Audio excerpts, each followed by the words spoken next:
एक समय की बात है। एक राज्य में एक प्रतापी राजा राज करता था। एक दिन उसके दरबार में एक विदेशी आगंतुक आया और उसने राजा को एक सुंदर पत्थर उपहार में दिया। राजा वह पत्थर देख बहुत प्रसन्न हुआ। उसने उस पत्थर से भगवान विष्णु की प्रतिमा का निर्माण कर उसे राज्य के मंदिर में स्थापित करने का निर्णय लिया और प्रतिमा निर्माण का कार्य राज्य के महामंत्री को सौंप दिया। महामंत्री गांव के सर्वश्रेष्ठ मूर्तिकार के पास गया और उसे वह पत्थर देते हुए बोला, महाराज मंदिर में भगवान विष्णु की प्रतिमा स्थापित करना चाहते हैं।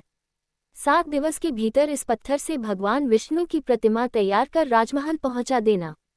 इसके लिए तुम्हें 50 स्वर्ण मुद्राएं दी जाएंगी। 50 स्वर्ण मुद्राओं की बात सुनकर मूर्तिकार खुश हो गया और महामंत्री के जाने के उपरांत प्रतिमा का निर्माण कार्य प्रारंभ करने के उद्देश्य से अपने औजार निकाल लिए।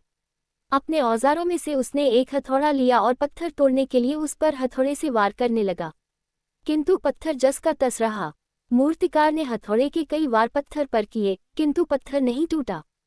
50 बार प्रयास करने के उपरांत मूर्तिकार ने अंतिम बार प्रयास करने के उद्देश्य से हथौड़ा उठाया, किंतु ये सोचकर हथौड़े पर प्रहार करने के पूर्व ही उसने हाथ खींच लिया कि जब 50 बार वार करने से पत्थर नहीं टूटा तो अब क्या टूटेगा। वह पत्थर लेकर वापस महामंत्री के पास गया और उसे यह कह वापस कर आया कि इस पत्थर को तोड़ना नामुमकिन है, इसलिए इससे भगवान विष्णु की प्रतिमा नहीं बन सकती।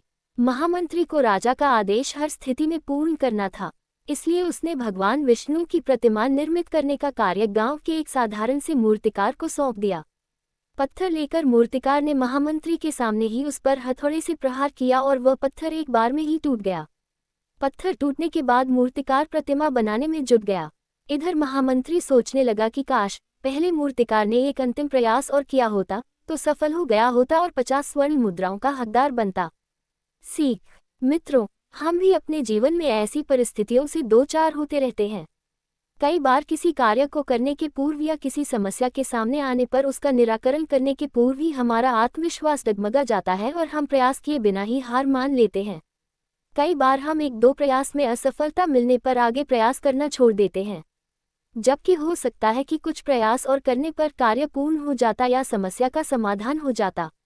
यदि जीवन में सफलता प्राप्त करनी है तो बार बार असफल होने पर भी तब तक प्रयास करना नहीं छोड़ना चाहिए जब तक सफलता नहीं मिल जाती। क्या पता जिस प्रयास को करने के पूर्व हम हाथ खींच ले वही हमारा अंतिम प्रयास हो और उसमें हमें कामयाबी प्राप्त हो जाए।